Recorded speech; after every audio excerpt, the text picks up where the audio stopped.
Okay, for our chapter 7, we will be discussing on the interventions to promote oxygenation. So, first one, we will review of the anatomy and the physiology of the respiratory system. So, we will be discussing first what is a respiration.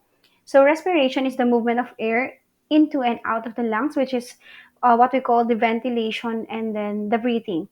Okay, so exchange also of oxygen and carbon dioxide between the lungs and the blood, and also the transport of these gases and the exchange of the oxygen and then the carbon dioxide between the blood and also to the tissues. So we will be discussing also the functions of the respiratory system. So first one is the gas exchange, wherein when we talk about gas exchange, this is the diffusion of gases from an area of higher concentration to an area of the lower concentration, especially on the exchange of oxygen and also the carbon dioxide, okay, between an organism or in its environment. Okay, another one is the regulation of the blood pH. For this one, this is the pulmonary system adjusts to the pH using the carbon dioxide. Another one is the voice production also, and then the olfaction. Okay, for the voice production pala, we have the larynx, which is what we call the voice box.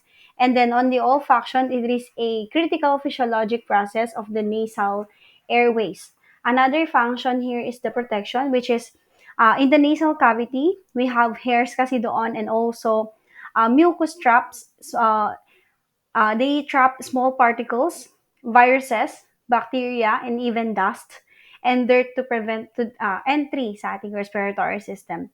So another one is the anatomy of the respiratory system. So we have separated into two. We have the upper respiratory tract and then the lower respiratory tract.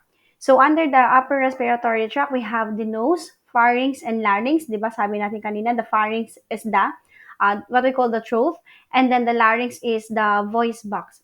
So the function of our upper respiratory tract is to transport the gases to lower airways and also to protect the lower airways. And another one is warming, filtration, and then the humidification of air. So on our lower respiratory tract, we have the trachea, the bronchi, and then the lungs. Sa functions naman ng ating lower respiratory tract, we have clearance mechanism, which we have the coughing. Okay, and then another one is the immunologic responses and also the exchange of gases. So in the immunologic response kasi, okay, so it recognizes and eliminates the foreign substances from the respiratory tract while maintaining the homeostasis, yung sa balance niya and then the normal function. And for the exchange of gases, we have here between ng ating alveoli and the network of tiny blood vessels we have or what we call the capillaries. So doon kasi nangyayari ang ating exchange of gases. So on the factors affecting oxygenation also, we have eight functions. We have the physiologic factors. We have the ventilation perfusion mismatch, and also sa low environmental oxygen, and then the right to left shunting we have, which is the effect of cyanotic. And then we also have the decrease in oxygen carrying capacity. Okay, so for this one, in 100 ml of blood kasi, there is about of 15 grams of hemoglobin. Okay, another factors which can affect the oxygenation is hypovolemia, wherein in hypovolemia, okay, the depletion of the effective circulating blood volume, nagdi-decrease yung volume natin ng blood. Okay, another one is decrease in sparse oxygen concentration. This is due to hyperventilation, okay, impaired alveolar diffusion also. And in the increased metabolic rate, we have oxygen kasi is used to break down sana uh, food during the cellular respiration. So kapag sinabi nating ginagamit siya during the breakdown of food during the cellular respiration, it is a chemical process in which oxygen is used to make energy from carbohydrates or the sugars. Okay, another one is the development. So there is a sudden changes, yung mga another one is the child incomplete development of their lungs and even their immune system. So we have another have an factor if we have the lifestyle factors like nutrition, which can affect also the oxygenation, hydration, exercise, smoking, substance abuse, and even stress. which they also become a factor. Another one is sa environment. Bakit ka bilang environment? We have if the climate, okay, kapag sobrang init, sobrang lamig, and even sa lugar, which is yung sa altitude. So once kasi na nasa high altitude ka, mas lesser kasi yung oxygen na nandoon sa environment. Okay, so we also have alterations in the respiratory functions. We have hypoventilation, hyperventilation, and hypoxia. So when we talk about hypoventilation, this occurs when the alveolar ventilation is inadequate, okay, and to meet the oxygen demands of the body or eliminate sufficient carbon dioxide. So dito, yung breathing that is too shallow or too slow to meet the needs of the body. And then the carbon dioxide level dito is nag increase or nag-rise, and it causes also a build-up of acid and too little of oxygen in the blood. Yan ang nagiging effect kapag ka-hypoventilation. Another one is hyperventilation. This is a state of ventilation in which the lungs remove carbon dioxide faster than it is produced by the cellular metabolism. Ibig sabihin, yung paghinga niya dito is mabilis, the breath is too fast, and exhale more than you take in. Mas madaming lumalabas na carbon dioxide. Okay, so another one is hypoxia. This is inadequate tissue oxygenation at the cellular level or decrease ang kanyang level of oxygen sa ating in your body tissue. So we also have assessment of client with respiratory disorders. So when we talk about assessment, dito yung mag-assess tayo. We have interview as a different assessment. Okay, so first one in the health history. Okay, first is identify mo muna the chief reason. Ano yung dahilan, ano yung nagkukos, or ano yung causation kung bakit siya nag-seek ng healthcare. Okay, another one is the nurse determines when the health problem started, how long it lasted also, and if it was relieved anytime, or how relief was obtained. Okay, so another one is collect also information about the precipitating factors. Okay, precipitating factors, it is an initiate or nag-initiate or nag-promote the onset or yung start ng illness or disease. Okay, so another one is duration, yung severity, and even the associated factors or symptoms. Okay, another one is assess the risk factors and genetic factors that contribute to the condition also. And the impact also of the signs and symptoms of the patient's ability to perform of daily activity. So, yan yung mga i-identify natin through health history. Okay, so we also have here signs and symptoms also. So the signs and symptoms we have dyspnea. Okay, when we talk about dyspnea, this is the difficulty or labored breathing, or another term for shortness of breath to constantly recurring irritants. Okay, so another one is cough. For the cough naman, this results from the irritation of the mucous membrane anywhere in the respiratory tract. It may arise from infectious process and even airborne irritants such as smoke, dust, and gas. Kaya tayo nagkakaroon ng tawag ito, yung pag-ubo-ubo or yung pag-cough natin. Okay, another one is sputum production. Okay, this is the reaction of lungs to any constantly recurring irritants. Chest pain also, sharp stabbing and intermittent or maybe dull, aching and persistent. Wheezes or wheezing, this is a high-pitched musical sound heard mainly on expiration. Ito yung most naririnig natin sa mga may asthma. This is bronchoconstriction. Ibig sabihin, sumisikip, naninikip yung airway nila o yung daluyan ng yung hangin nila. Okay, so naninikip. Ibig sabihin, pag masikip or constricted or narrow, mas lesser yung pumupuntang oxygen. Okay, so we also have clapping fingers, hemoptysis, and cyanosis. So these are the pictures for clapping fingers, hemoptysis, and even the cyanosis. So for the clapping fingers, ito yung sa may fingers niya, tignan nyo yung angle ng kanyang finger, di ba iba? Para siyang nag-bulge na. So for this one, found in clients with chronic hypoxic condition. When we talk about hypoxic, is decrease ang kanilang oxygen level. Okay, chronic, matagal na. Another one is chronic lung infection and malignancies of the lungs. It is described as sponginess, spongy yung pagka-soft, of the nail beds and loose loss of the nail bed angle. Ibig sabihin is club finger that is greater than 180 degrees. Okay, so another one, ito, yung ating hemoptysis. Kung pansinin ninyo, nag-i-spit siya nagka-cough out siya ng blood. Okay, hindi po siya nagsuka ng blood, nag-cough out siya. Ibig sabihin, nilabas niya from the respiratory tract, hindi po siya from the GI, okay? So, iba kasi kapag nagsusuka ka ng dugo, iba naman yun. Okay. So, for this one, hemoptysis, this is expectoration of blood from respiratory tract and also a symptom of both pulmonary and a cardiac disorder. So, another one is the cyanosis. So, ito yung kamay ng cyanosis.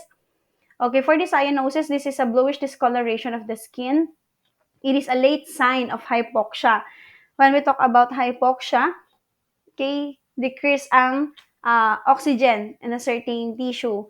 Okay, and then this can lead to shock or even death. Okay, sobrang baba ng oxygen level. So, cyanosis appears of there is 5 gram per DL of unoxygenated hemoglobin. Okay, so this is the clubbing finger, the hemoptysis, and then the cyanosis. So, let's proceed with the physical assessment also of our respiratory tract. So, we have the nose and the sinuses.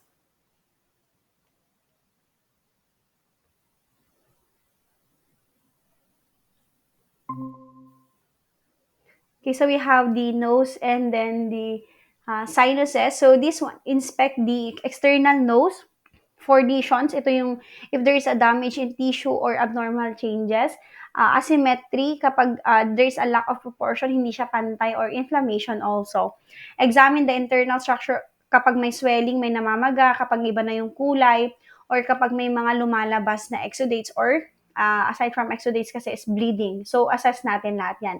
Inspect also the septum deviation, okay, and then perforation or if there is a bleeding. Okay, palpate also the frontal and maxillary sinuses if there is a tenderness. Okay, using the thumb and then the nurse applies gentle pressure in upward fashion at the supraorbital ridges sa may frontal sinuses and in the cheek area adjacent to the nose, which is the maxillary. If there is a tenderness, it suggests an inflammation sa ating nose and sinuses. So another one is the pharynx and mouth. So for the pharynx and mouth, instruct the client to open mouth and take a deep breath, and then inspect the structures for colors and symmetry and evidence of exudates and even ulceration or if there is an enlargement. Okay, so we also have the trachea or what we call the windpipe. Yung trachea natin is place thumb naman and index finger on one hand on either side of the trachea just above the sternal notch. Dito sa ating sternal notch. This one. Yan, this is the trachea.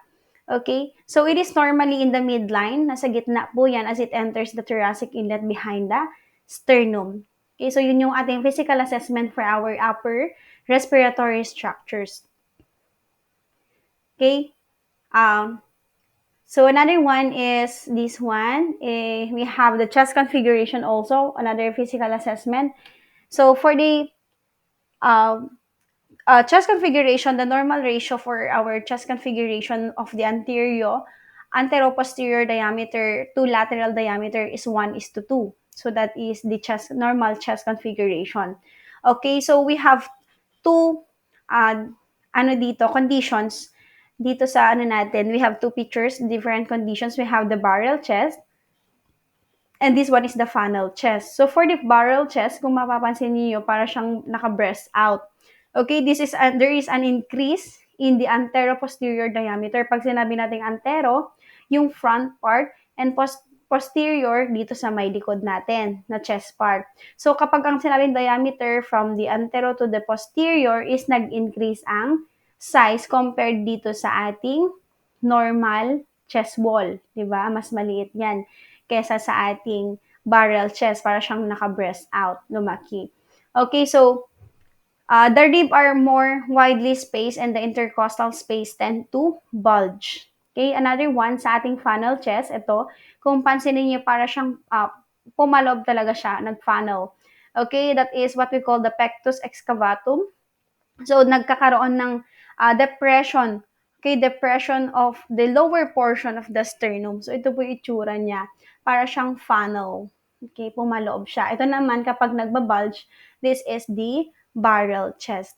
Okay, another one, we also have the pigeon chest and even the kyphoscoliosis. Pigeon, okay, pigeon, yan, para siyang may patusok or parang sa ibon na parang may ano siya, may tuka. Okay, pigeon. So for this one, the results from displacement of sternum, there is an increase in the anterior diameter. Okay, ang nag-increasean niya lang is sa may harap, which is the anterior. Okay, another one is the kyphoscoliosis. For the um, for this one, kyphoscoliosis is the elevation of the scapula, and also there is a corresponding S-shaped spine. Okay, yung spine niya nag-letter S. And then yung isang scapula niya umangat. That is the kyphoscoliosis. Okay, so we also have breathing patterns and respiratory rate. So what we call the normal breathing is the eupnea. Eupnea is 12 to 18 or 12 to 20 beats per minute, breaths per minute. Okay, so the normal depth and also regular rhythm. Okay, so another one is the bradypnea. Okay, bradypnea is lower than the normal, less than 10 breaths per minute. And tachypnea, yun yung mas mabilis, above normal, which is rapid, shallow, and greater than 24 breaths per minute. So we also have here apnea. Pag sinabi nating apnea, di ba, absence or cessation of breathing. Okay? So we also have another breathing pattern. Here is the Cosmos respiration. Uh, Cosmos respiration, there is an increase in rate and also sa depth ng breathing. Ang example case here is the, or causes here is the, if the patient has a renal failure, yung ating Cosmos respiration. So sa kind stroke naman, for the kind stroke, this is a regular cycle where the rate and depth of breathing increases, and then decrease until apnea. Nagkaroon ng cessation of breathing. Usually, umaabot siya ng 20 seconds. So, ang pattern here is takip niya, then mag-stop. Takip niya, then stop. And then takip niya, then flatline. Okay, so that is the kind stroke. Ang causes here is we have brain tumor. Okay, so another one is the Biot's respiration. So this is a period of normal breathing, 3 to 4 breaths muna, followed by a varying period of apnea. Nagkakaroon ulit ng cessation or stop ng breath niya or paghinga niya. Usually, nasa 10 seconds to 1 minute yung pag-stop or apnea. Ang pattern here is shallow muna, then deep, then irregular. So for this Biot respiration, okay, we have illnesses which has this one respiration, spinal meningitis, and even head injury. Okay, so kapag sinabi natin spinal meningitis, there is an inflammation of the protective membrane covering the brain and even the spinal cord. Okay, so that is the sa breathing patterns and respiratory rate natin. So we also move to the breath sounds. For the breath sounds, we have the crackles, the different types of crackles, and also the wheezes and then the friction rub. So for the crackles here, okay, so crackles is formerly known as the rales or rails. These are discrete and non-continuous sounds that results from delayed reopening of the deflated, okay, deflated airways. So, ang naririnig dito is soft high-pitch sound heard during inspiration. Okay, inspiration po siya. So, we also have two types here, the coarse and then the fine crackles. So, for the coarse crackles, this is a discontinuous popping sound heard in early inspiration. So, sa pag-inhale niya. Your harsh, moist sound originating in the large bronchi. Okay, ang example natin dito sa coarse crackles kasi is para siyang bubbling noise. Pag maglagay ka ng straw mo sa isang juice, then try mo siyang i-bubble sa loob, 'di ba? Kapag na may straw, mag-bubble ka doon sa loob ng juice.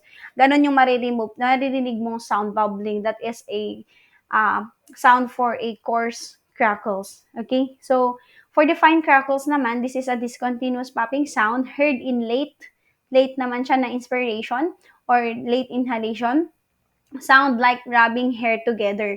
Okay, so try mong ihawakan yung hair mo, then ilapit mo sa tenga mo, then pag i-rub mo together yung hair mo, marinig mo, that is the fine crackles.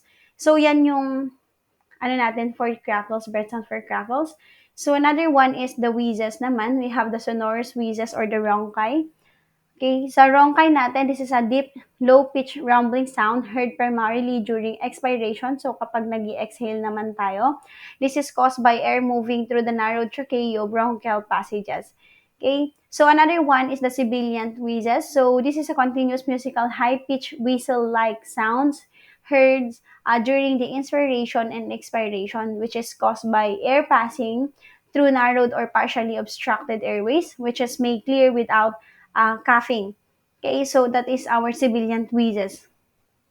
Okay, another one is uh, sa ating friction rub. So for the friction rub, this is a harsh cracking sound like two pieces of leather being rubbed together kapag nagkikiskisan yung dalawang bagay, like for example, yung leather. Okay, heard during inspiration alone or during both inspiration and then expiration.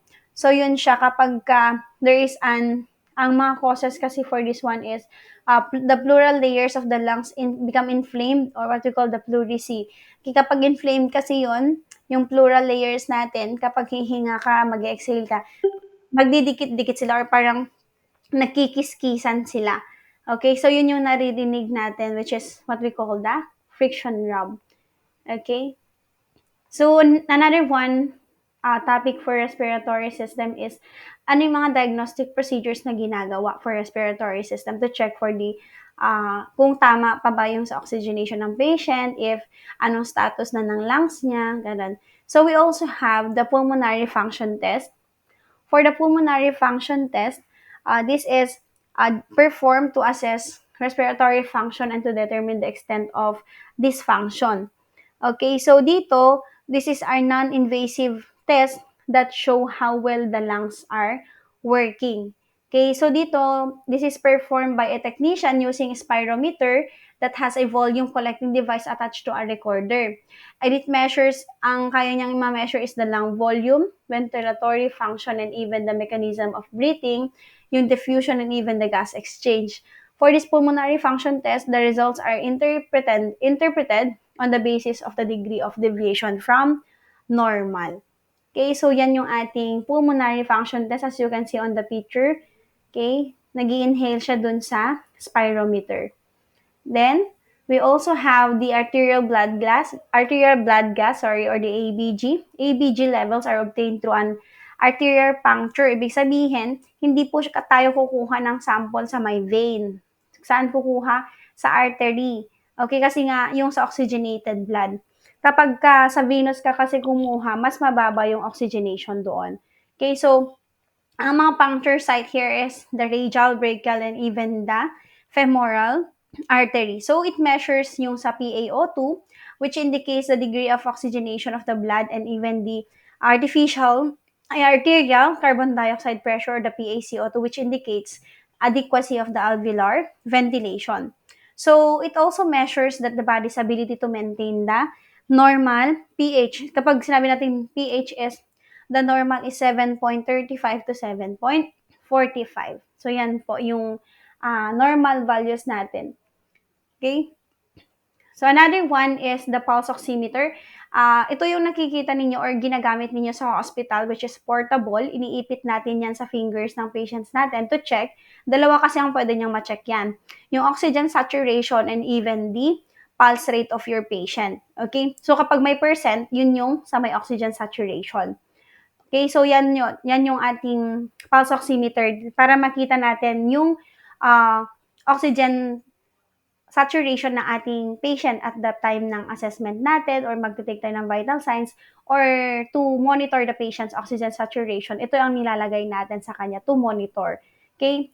So, ang normal value natin dito is 95 to 100 degrees. Okay? If the value is less than 85%, it only indicates that the tissue are not receiving enough oxygen. Ibig sabihin, mababa yung oxygen concentration niya sa katawan. Okay, so another one, alam naman natin to, yung ating chest x-ray, makita nyo sa image, kapag magpapa-medical, di ba? Yan, this is an imaging ng chest natin. Okay, di ba ini-instructan tayo ng mga RadTech to do? Okay, hinga po ng malalim, then hold your breath para mas maganda yung re-expansion ng lung, para mas makita siyang mabuti. Kaya ganun ang instruction sa atin. So dito, it may reveal densities indicating pathologic processes. So dito, pag may makitang mga densities, kay gagaya na lang sa mga tuberculosis, makikita nila dito. Okay, but it is not a confirmatory. Okay, so i-refer pa yan for additional test to confirm if it is really positive. Okay, so it taken after full inspiration, sabi ko sa inyo na hingang malalim because the lung are best visualized when aerated. Nag-expand siya. Okay, another one is the pulmonary angiography. So for the pulmonary angiography, this is the most common used to identify thromboembolic disease of the lungs. Makikita kasi dyan yung tawag nito, so because of the injected radiopaque agent into the vascular area of the lungs for radiographic study of ating pulmonary vessel. So makikita dyan if there is a blockage or yun nga, yung kapag may bumara doon, may pumutok doon, ganun. So nakikita dyan sa ating pulmonary angiography because of the help of the radiopaque agent, kaya mas na-review siya. Okay, merong in-inject sa kanya, rapid injection, para mas ma-view yung sa specific area dun sa pulmonary vessels dun sa lungs. Okay, so another one is the culture. Okay, for the culture, throat cultures may be performed to identify kung ano yung organism responsible dun sa pharyngitis. Okay, for the pharyngitis, okay, it is a inflammation of the mucous membrane of the oropharynx. In most cases, it is caused by an infection, either bacterial siya or viral. Okay, so yan yung sa culture natin.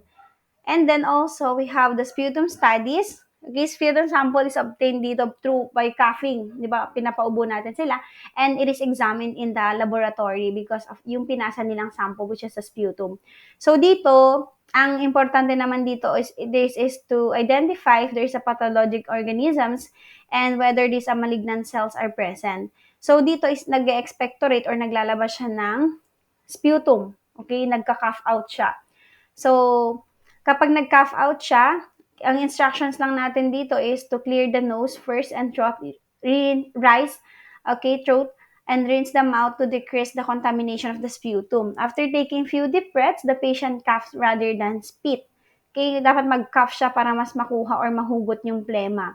Okay, the specimen then is delivered to the laboratory within 2 hours. Kapag nakakolek ka ng sputum sample, dapat maisan mo na agad sa laboratory. Okay, another one, we have the CT scan and even the MRI. Ito is, ang pagkaiba lang nila is anong tawag nito? There is a magnetic, may radio frequency signals din to. Okay, sa MRI kasi, similar to CT scan, except meron siyang magnetic field and radio frequency signals, which is used instead of a narrow beam X-ray. So, mas detailed itong image ng MRI natin kesa kay CT scan. Okay? Sa CT scan natin, they can distinguish fine density, tissue densities. Okay, so another one is the fluoroscopic studies also. This is used to assist in invasive procedures such as chest needle biopsy para mas makita kasi nila, para nagiging guided image din nila para makakuha ng sample. So, yun yung ating mga diagnostic procedures for the respiratory system. So we have also measures to promote adequate respiration or respiratory function. So when we talk about percentage of oxygen kasi, so sa percentage of oxygen sa atin, sa environment natin, okay, sa environment pa lang, may nakukuha na tayong 21% of oxygen from the environment. And then yung sabi ko kanina, the higher the altitude, the lower the oxygen concentration. So, dito, we also have yung mga measures, ano yung mga ginagawa para mas maganda or gumanda yung magbigyan ng adequate respiratory function or mas maganda yung sa respiration niya. So, first one is the deep breathing and coughing exercises. So, this one, deep breathing exercises and coughing exercise. This is to promote lung expansion and even loosen the mucus secretion, yung sobrang madikit or madaming secretions. Itong ginagamit para mas mailabas mo sila. Ang procedure dito, mag-inhale ka lang deeply through the nose and then hingang malalim, then hold mo muna yung breath mo for a few seconds and then mag-exhale ka through mouth slowly. Okay, on the third breath, hold breath and cough to expectorate secretions para ma-cough out mo yung mga sputum or secretions. Okay, so another one is positioning. For the positioning, okay, we have semi-folders or high folders position. Ito yung 30 to 45 degrees and even to 60 to 90 degrees for the high folders. This promotes maximum lung expansion. Okay, by gravity, the diaphragm moves down and yung abdominal organs natin do not compress the diaphragm. Kaya siya mas maganda yung pag-expand ng lung kasi hindi siya naiipit kapag ito yung position. Okay, another one is maintain a patent airway. Pag sinabi nating patent, dapat maganda, open siya, walang nakabara, walang nakaharang. Okay? To promote adequate gaseous exchange. Okay? Causes of airway obstruction, ano ba yung mga nagkukos na bumara dun sa airway natin is we have tongue. Okay? We have tongue. This is when we talk about tongue-based obstruction, okay, it is a developmental defect that causes the tongue to fully or partially block a child's airway. Okay, so another one is sa mga comatose and patient who suffered cardiopulmonary arrest. Okay, most common cause of our airway obstruction is the tongue. Okay, nagiging harang siya dun sa airway natin. Okay?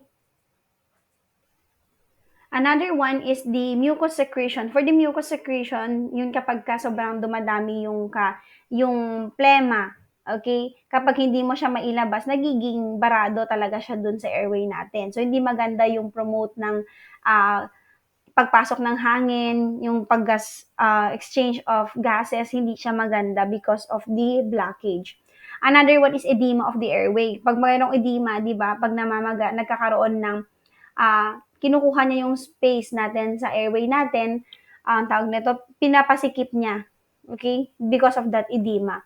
Spasm of airways also, like the bronchospasm, kapag sa mga may asthma, the muscle that line in bronchi tighten. Okay, nagta-tighten. Kaya ang nangyayari dun sa airway natin, sumisikip. Okay, kaya nagkakaroon ng problem sa pag-maintain natin ng patent airway. Okay, foreign bodies or aspiration kapag may mga nakabarang foreign bodies, most especially sa mga children, di ba, yung mga laruan nilang nalulunok. Okay, another one is maintain also adequate hydration. So, increase in fluid intake to maintain moisture of the mucous membrane. This is to liquefy retain secretions. Ang intake should be at least 8 glasses a day. That is, kaya natin sinasabing increase at fluid intake or adequate hydration. Okay, number 5 is avoid environmental pollutants kasi nga sila yung mga nagbibigay or these factors inhibit the mucociliary functions. Okay, nagkakaroon ng irritation like sa mga alcohol, smoking, kapag nalanghap mo yung sa usok, di ba? Mapapaubo ka na lang because of the irritants kasi siya, yung environmental pollution. Okay, so another one is we have also to perform chest physiotherapy. Number 6 ito. For the chest physiotherapy, this is a technique used to mobilize. Ibig sabihin, pagalawin or para malusen yung mga secretions sa baga and sa lungs and even in the respiratory tract.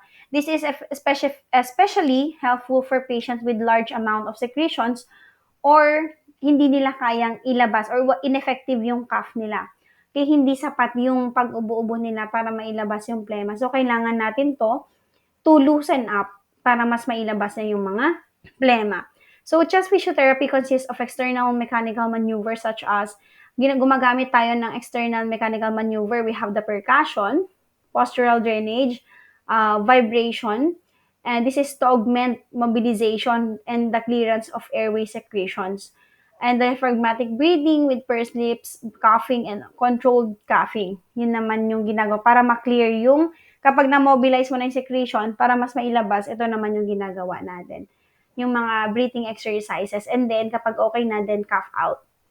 Okay, so yun yung CPT natin. Sabi nga kanina, ayan. So, para kanino indicated ang chest physiotherapy. Okay, so we have, it is indicated for patients whom yung cough is insufficient to clear the tick. Kapag sobrang dikit, tenacious, thick is makapal, and then tenacious is sobrang dikit, or localized secretions. So, for example, kaya siya ginagawa for patients who have cystic fibrosis. So, when we talk about cystic fibrosis, this is a genetic disease that causes sticky. Ang nagiging cause na sticky, dumadami, nagiging thick ang mucus to build up in the lungs. So, there's a problem in the airway kapag may cystic fibrosis. Okay, another one is the bronchiectasis. This is a long-term condition. Okay, long-term condition where the airways of the lungs become widened, sobrang lumalawak siya, leading to build up of excess mucus. Dahil dun sa excess, yung sa may area niya, naglumalawak, so pwede siyang pagbahayan or pagdikitan ng mucus, excess mucus. Atelectasis, when we talk about atelectasis, this is a complete or partial collapse of the entire lung. Okay? So, or hindi naman aside from entire lung or either lobe of the lungs. Di ba may lobes kasi ang lungs natin. Yun, complete or partial collapse, magko-collapse. Another one is lung abscess. This is a pus-filled cavity in the lungs surrounded by inflamed tissues. Okay, another one is the neuromuscular diseases. This is affect the function of muscles due to the problem with the nerves and even the muscles in the body. Another one is the pneumonia independently lung regions. So this pneumonia, this is a respiratory infection characterized also by inflammation of the alveolar space and or the interstitial tissue of the lung. Okay, so ito yung mga indications kanino pwedeng gamitin si chest physiotherapy. Okay. So, when we talk about indication, kapag meron siya, meron din naman tayong tinatawag na contraindication. Ibig sabihin, hindi pwedeng gawin ang chest physiotherapy kapag ito yung mga cases like increase or mataas ang kanilang intracranial pressure kasi mas lalo lang mag-i-increase yan. Unstable head or neck injury, baka mag-cause pa tayo ng further damage. Active hemorrhage with hemodynamic instability or hemoptysis. Di ba, sabi natin kanina sa hemoptysis, ito yung nagka-cough out siya from the lungs ng dugo. Okay, so mamaya kapag nag-external maneuver tayo, dumugo-dugo, mamaya mag-cough out na siya ng blood. Okay, recent spinal injury or injury. So, bawal po yun. So, sabi natin na kapag may injury, baka madagdagan pa or mag-cause pa tayo ng mas malalang sakit or mas malalang cause dun sa recent na spinal injury niya. Another one is emphysema. This is a pus build up in the pleural space. Bronchopleural fistula. Okay? So, bronchopleural fistula or the BPF, it is a communication between the pleural space and then the bronchial tree. It is an abnormal passageway. So, bawal po siyang gawin yung CPT kapag may mga ganito. So, another one, rib fracture, parang ganun lang din kanina. Flail chest. Flail chest is a 2 or more contiguous rib fracture. Mas madami yung rib fracture na 2 or more. Okay? Na breaks ng per rib. Okay? So, uncontrolled hypertension, bawal din siyang gawin. Anticoagulation, if this used to prevent blood clot formation. Okay? Another one is rib or vertebral fracture or osteoporosis. So, ito yung mga contraindications natin to perform the chest physiotherapy. So, bawal po siyang gawin kapag may mga conditions na ganyan. Okay, so another one is assessed for chest physiotherapy. So, ito yung mga ginagawa to do the chest physiotherapy. Yun yung mga steps niya. Okay? Basta know the indication, the contraindication. Okay? So, ito din yung mga techniques in the physiotherapy. So, yung technique natin, we have the percussion. Sabi nga, gagamit ka ng cup hands mo. Yan yung gamitin mong pantuktok dun sa chest part. Hindi yung parang paslap na parang flat. Kasi masakit din yun. Okay, chest percussion. This involves striking the chest wall over the area being drained. Okay, percast the lung areas involve the use of cup palm to loosen, para mag-loosen yung mga secretions na nandun at saka para mas magaan na ilabas niya or mas madaling mailabas niya yung plema. Okay, so percasting with the hand held in a rigid dome-shaped position, the area over the lung lobes to be drained in struck in rhythmic pattern. Usually, the patient will be positioned in supine or prone and should not experience any pain during doing the this procedure. Okay. So, cupping is never done on bare skin or performed over surgical incision. Bawal din sa may mga sugat part below the ribs or over spine or breast because of the danger or baka possible maka-tissue damage pa tayo.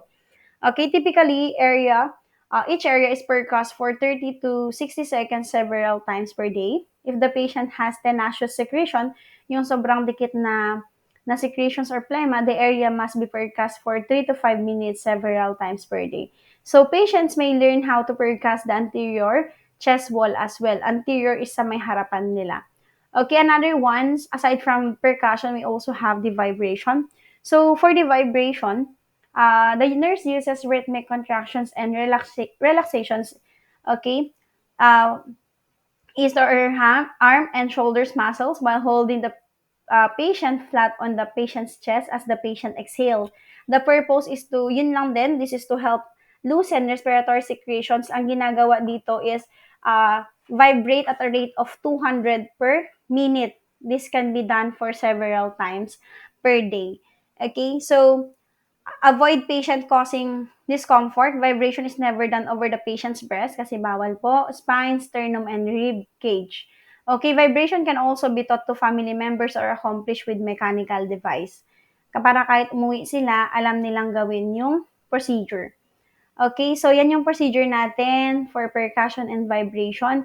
So instruct the patient to use the diaphragmatic breathing. Position the patient in a prescribed postural drainage position. Spine should be straight to promote rib cage expansion. Okay, either prone or supine. Okay, so percuss or clap with cup hands or chest wall for 5 minutes over each segment for 5 minutes for cystic fibrosis and 1 to 2 minutes for other conditions. Di ba sa cystic fibrosis kasi natin yun yung excessive production. Okay, so avoid also clapping over spine, liver, spleen, breast, scapula, clavicle, or sternum kasi baka magkaroon pa tayo ng damage or ma-damage pa natin or injury. Okay, so another one is instruct the patient to inhale slowly and deeply. Vibrate the chest wall as a patient exhales slowly through the pursed lip breathing. Ano parang ang tawag nito, yung parang ano yung nguso mo, doon ka mag-exhale, parang bilog yung nguso mo, tapos mag-exhale ka. Yun yung pursed lip breathing. Okay, so place one hand on top of the other affected over area, or place one hand one on each side of the rib cage. So tense the muscles of the hands and hands while applying moderate pressure downward and vibrate arms and hands. And relieve pressure on the thorax as the patient inhales. Okay, so another one is encourage the patient to cough using abdominal muscles after 3 or 4 vibrations. And allow the patient rest for several times. Kailangan din niya pong mag-rest. Okay, kakakapagod din yan mamaya mas lalo siyang mahirapang huminga kasi pagod na siya. Okay, so listen with stethoscope for changes in the breath sound assessment. Okay, evaluate if effective. Okay, lagi natin evaluate if effective ba yung ginawa natin. Another one is repeat the percussion and vibration cycle according to the patient's tolerance and also clinical response. So usually 15 to 30 minutes. Okay? So after the percussion and then the vibration, we also have the postural drainage. Ito yung mga external maneuvers ng ating chest physiotherapy. Okay, the percussion, vibration, and this one, postural drainage. So for the postural drainage, it is a positioning technique that drains secretions from specific segments of the lungs and bronchi into the trachea because some patients do not require postural drainage for all the lung segments. The procedure must be based on the clinical findings also. Okay, so ito yung sa postural drainage natin. The person is tilted or propped up an angle to help drain secretions from the lungs. Kita nyo dyan sa picture natin. And also check The chest or back may be clapped with a cup hand to help loosen secretions during the postural drainage. This technique called chest percussion. Okay.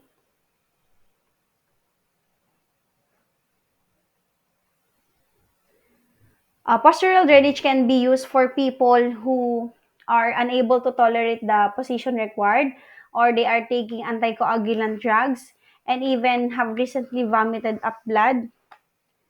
Okay, hindi po siya pwedeng gawin ang postural drainage. Okay, tandaan, postural drainage cannot be used for people. Bawal po yan. Baka magkaroon lang tayo ng, for example, unable to tolerate the position required. Imbis na tutulungan mo siyang may labas yung plema niya, mas lalong hindi siya makahinga. Okay, and also taking anticoagulant drugs, okay, nagpe-prevent ng blood clots, baka, ito, risk for bleeding, and even this one have recently vomited up blood. Ibig sabihin, may possible pa yan na magsuka, or baka mamaya ma-aspirate pa yan. Okay, have had recent rib or vertebral fracture, magkakos pa tayo ng injury or mas lalala yung sa injury niya. Have severe osteoporosis, bawal din po gawin to. Postural drainage can also cannot be used for people who are unable to produce any secretions because when it happens, further attempts at postural drainage may lower yung kanilang level of oxygen in the blood. Magkaroon pa ng problem sa kanyang oxygenation. Okay.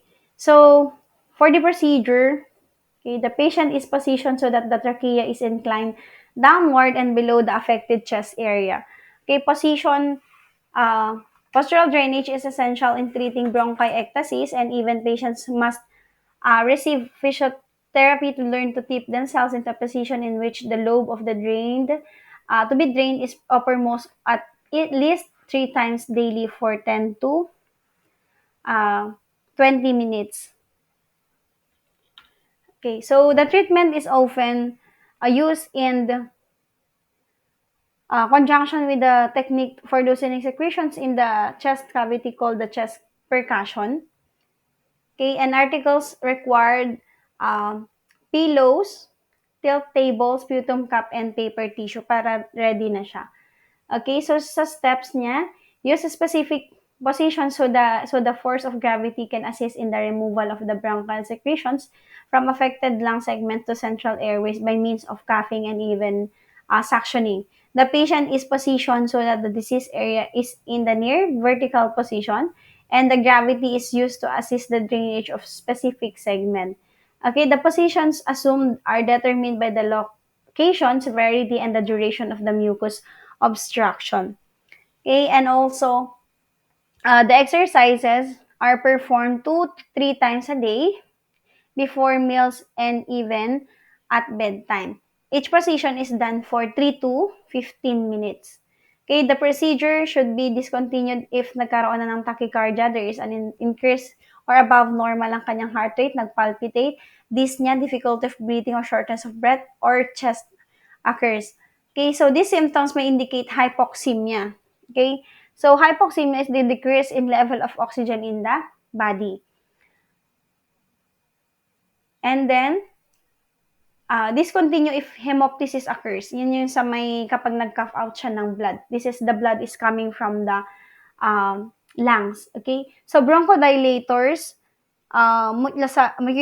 mucolytic agent, water, or saline may be nebulized and inhaled before postural drainage.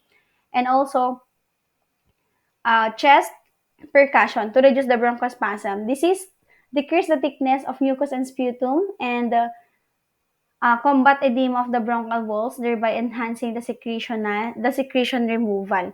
So, perform secretion removal procedures before eating. Kasi pag kumain yan, mamaya maisuka pa niya yung kinain niya.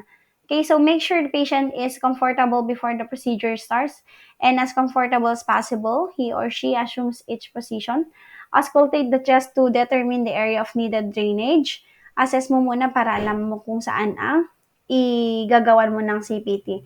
Okay, so encourage the patient to deep breath and cough after spending the allotted time in each position.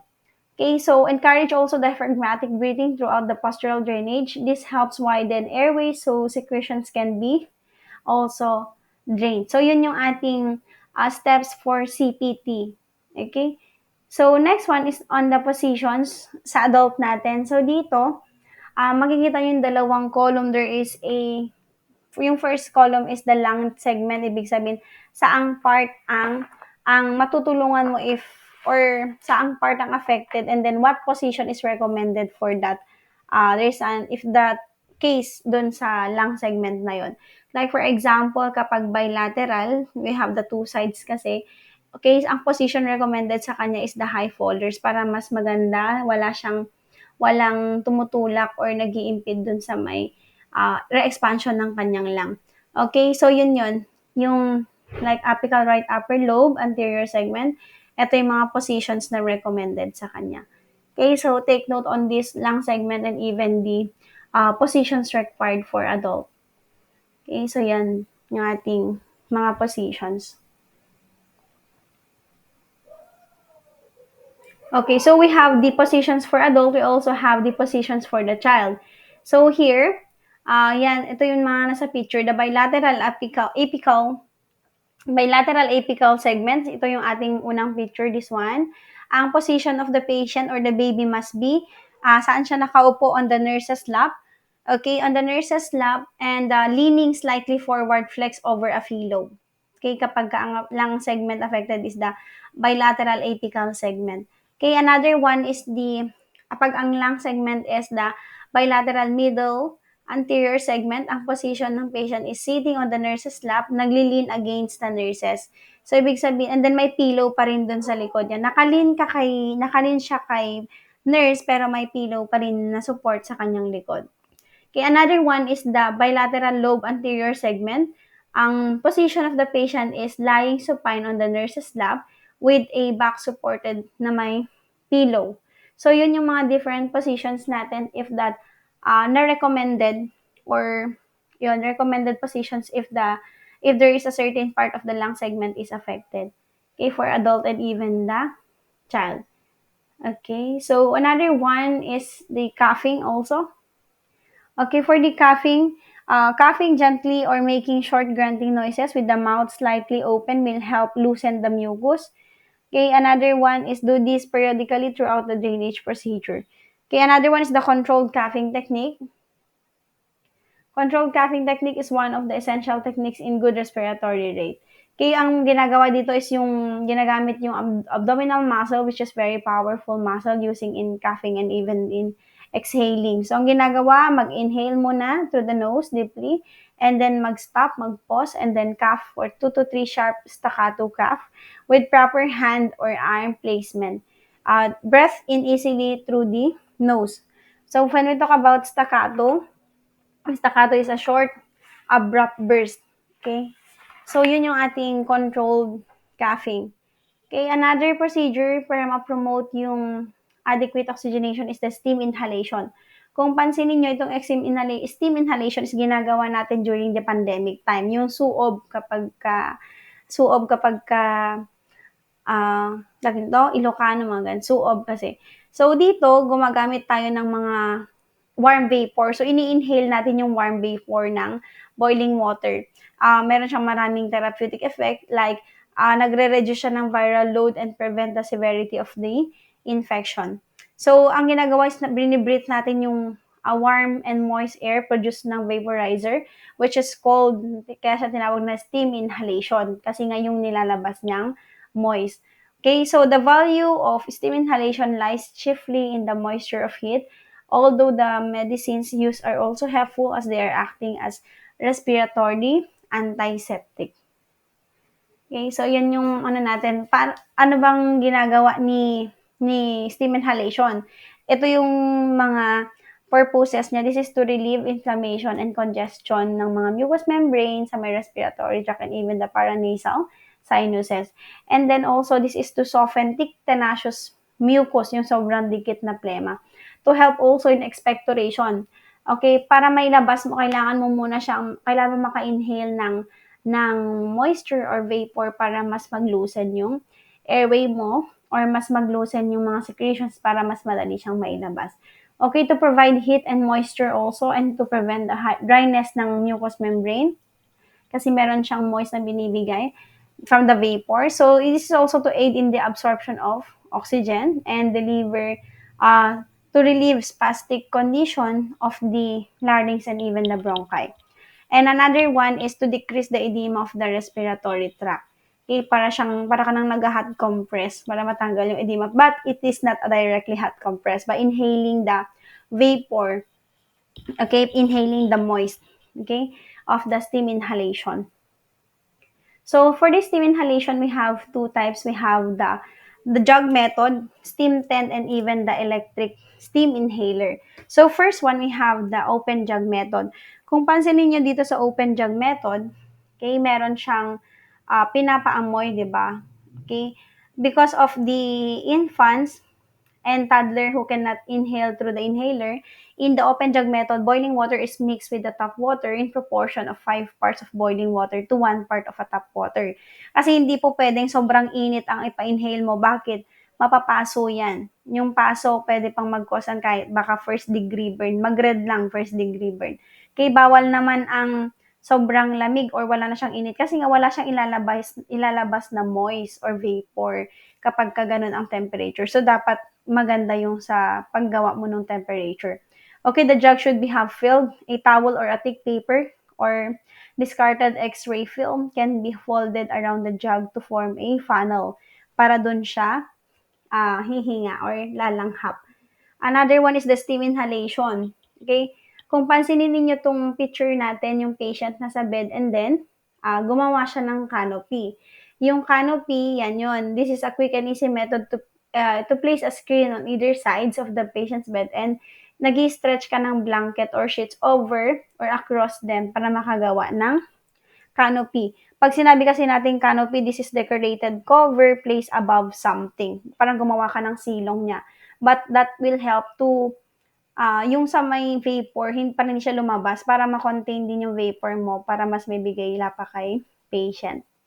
Okay? So, yan yung sa steam inhalation natin. Steam tent. So, the steam tent, the steam may be given for 20 to 30 minutes at the time of the 20-30 minutes at a time, and it may be repeated every 4 hours. So, continuous observation is required to avoid scalding of the patient. Pag sinabi kasi nating scalding, para siyang na-burn or napaso. Okay? Piniprevent natin yon.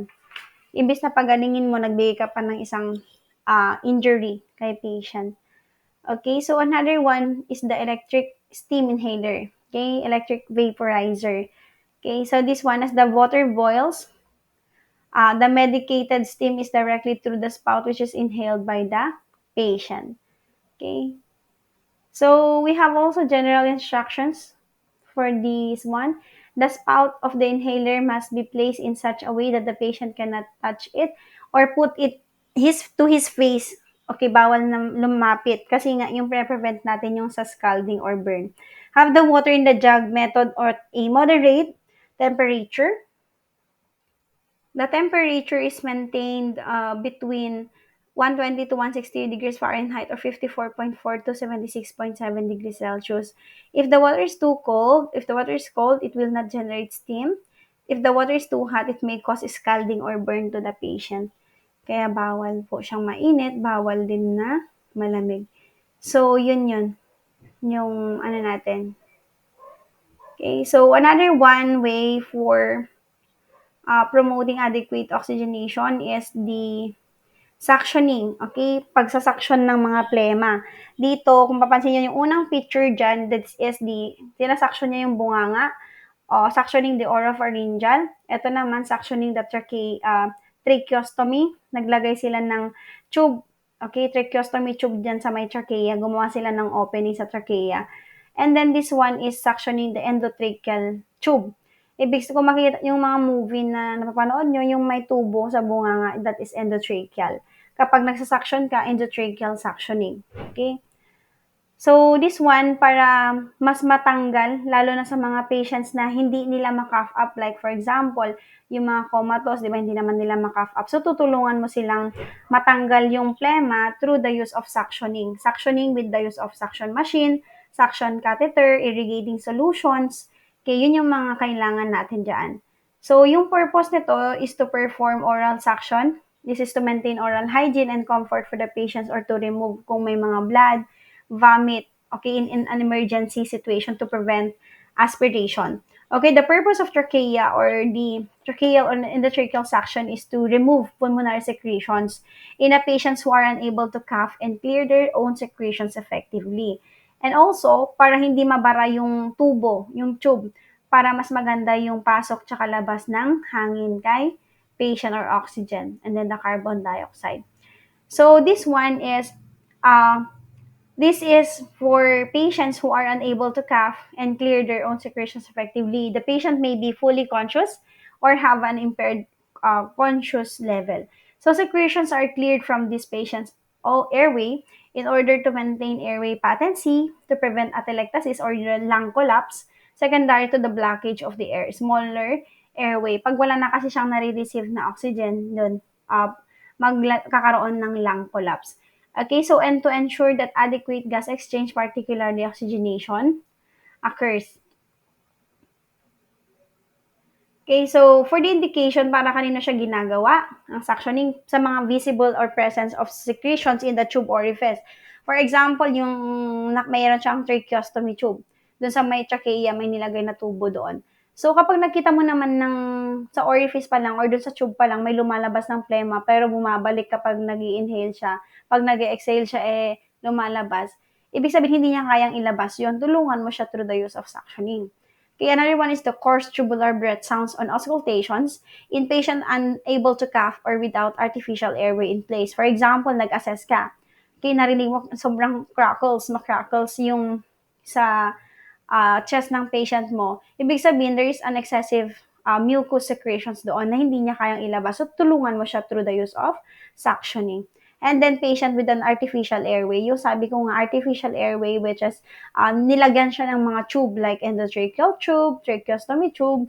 Ibig sabihin, lagi mo siyangisuction para hindi bumara yung airway na ginawa sa kanya, which is artificial. Ibig sabihin, temporary lang naman din, di ba? So, yun.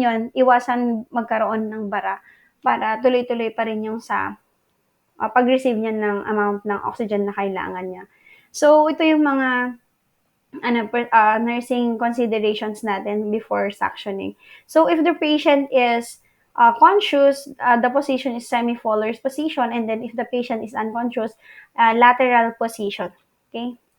So, dito, identify mo din, hindi lang pwedeng, so ma'am, yung pressure ng oxygen, same lang sa adult, sa infant, no. Diba? Hindi naman sila pantay ng baga. Yan, mamaya nahirapan ng huminga yung baby kasi yung ginamit mong pressure is yung pressure ng adult. So, we have two pressures here kapag may portable suction, meron din wall-built suction. And then, iba-iba po ang pressure nila pagdating sa adult, sa child, sa infant, depending if the use is portable, if it is wall-built, and even the size of the French catheter na gagamitin, yung gagamitin na suction catheter o yung panghigop. Okay? So, iba din ang size. Kapag mas malaki yung number, mas maliit ang size, ibig sabihin for adult. And kapag palit na, para din sa age na paliit o pababa ang age. Okay, so that is the sizes and then the different pressures for the suction machine. Okay, so another one is aside from suctioning, we have the incentive spirometry, which is ginagamit siya, yan yung picture. Okay, it is also known as SMI. SMI is a sustained maximal inspiration, which is a technique used to encourage patient to take a maximal inspiration. Mag-i-inhale siya ng hingang malalim using a device to measure yung flow or measure the flow or the volume, yung capacity ng kanyang baga. Okay, so a maximal inspiration sustained 3 seconds may increase the transpulmonary pressure, thereby ini-improve niya yung inspiratory volume and even yung inspiratory muscle performance, just like an exercise sa baga. Okay, so with repetition and as part of an overall bronchial hygiene program, pag inuulit siya, ang SMI maneuver may reverse lung atelectasis. Ibig sabihin, babalik siya, magre-re-expand. Di ba sabi natin for lung atelectasis is lung collapse, nag-collapse yung either may part ng lobe or buong baga niya. Okay, para ma-exercise muli kung pwede siyang maibalik. And even restore and maintain the airway patency. Okay? So, the device used to facilitate the SMI, the incentive spirometry, ito yung may bola, yung mag inhale tapos, ayan, aangat yung bola dito, yan, tapos tataas yung kung ilan yung mamimit ng patient using yung kapag nag-inhale siya, ilan yung volume na kaya niya. Okay, so, uh, the incentive spirometry incorporates visual indicators of performance in order to aid in the therapist in coaching the patient to optimal performance. Okay, likewise, patients may use this visual feedback to monitor their own efforts. Okay, so that is the incentive spirometry. Okay, lastly, for our oxygen therapy, yan. For our oxygen therapy, we have here, we are using this oxygen therapy kapag hindi na kaya talaga ng patient na huminga by mouth alone or by nose alone sa environment. Ibig sabihin, kailangan na niya ng supplemental oxygen. Okay, nakikita niyo to sa hospital and even kapag may family member kayo na may tangke sa bahay because of their long-term diseases na kailangan ng oxygen pag napapagod. Okay? So, this oxygen therapy is administration of oxygen as a therapeutic modality. Okay, therapeutic ibig sabihin nakakatulong siya or nagiging gumaganda yung sa ano ng patient natin kapag ka nakaka-receive siya ng oxygen supplementation. Okay, so it is prescribed by a physician who specifies the concentration kasi hindi ka pwedeng mag-oxygen ng, kailangan ko ng 10 liters. Okay, depende yan kasi hindi siya basta-basta na nilalagay lang. Okay, so dapat magpatingin ka pa rin sa doctor mo like yung sa doctor mo sa baga like respiratory doctors natin or the pulmo doctors. Kaya he specifies, alam nila kung anong concentration mo, ano ang method of delivery na kailangan mo, and even the liter flow per minute. Okay, meron kasi tayong sineset dyan, yung may bola siya. Iniikot mo yun, tapos aangat yung bola if ilang liters per minute. And then, yung method of delivery, kung ito ba ang kailangan mo, nasal cannula, face mask, face tent, yan. This one, nasal cannula, face mask, if face tent, oximizer, BiPAP, high flow nasal cannula, non-rebreather, yung may bag siya, and then the Venturi mask. So, the benefits of oxygen therapy. Ano bang mga benefits na ibibigay niya? It increases the clarity, nare-relieve din yung nausea, yung parang nasusuka. It even prevent heart failure in people with severe lung diseases and allow the body organs to carry out the normal functions because they receive enough oxygen from that supplemental therapy. Okay? For the long-term benefits of oxygen therapy, we have pinaprolong yung life by reducing yung mapapagod yung puso. Kasi kapag walang oxygen, magpapump yung puso mo to produce or para mag-create ng oxygenated blood. Okay, para magkaroon ka ng oxygenated blood, what I mean, para gumanda yung mabigyan ng sapat na oxygen sa different tissue. Okay, pero kapag meron kang oxygen, hindi siya ganun mapapagod yung puso mong mag-pump. Okay, decrease shortness of breath, make exercise more tolerable because of that oxygen, and result in fewer days of hospitalization. Okay, for the oxygen delivery device, number one, we have yung pinaka-common, yung pinakaunang nilalagay, the nasal cannula or what we call the nasal prong. This one. Nasal prongs ang other term niya. It is the most inexpensive device used to administer oxygen and it is easily to apply and does not interfere with the client's ability to eat and talk. Tingnan nyo naman sa picture. Di ba nakalagay lang yan sa may butas ng ilong niya, yung dalawang butas ng ilong. Pwede pa rin, kahit hindi niya tanggalin yung support niya sa oxygen, pwede pa rin siyang magsalita, pwede pa rin siyang makakain. Okay? Aside sa mga ibang delivery system ng oxygen is may nakaharang sa bunganga nila like yung face mask.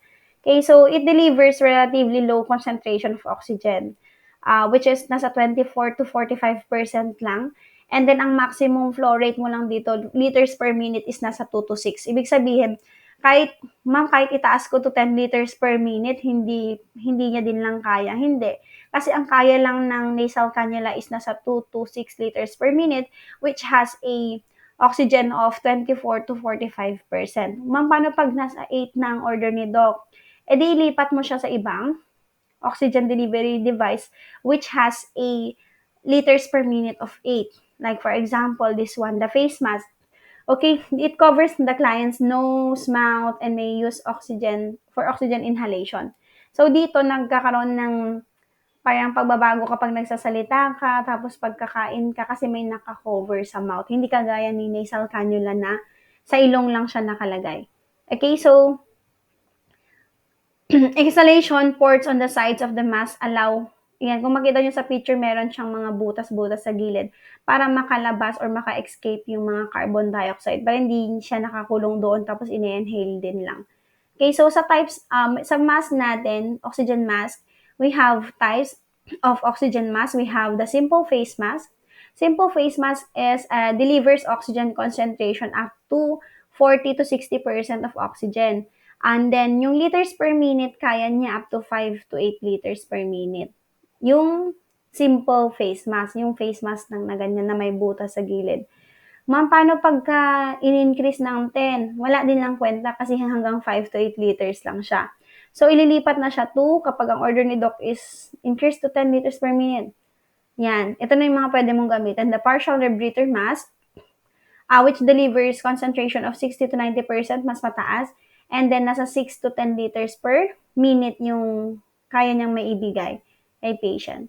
Another one is the non-rebreather mask and then the Venturi mask.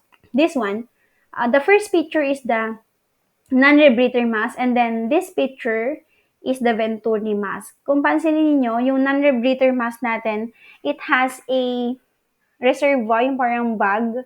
Okay, may ano siya, may paglalagyan siya ng carbon dioxide, yung ina-exhale niya. And then, the Venturi mask, wala siyang bag. Okay?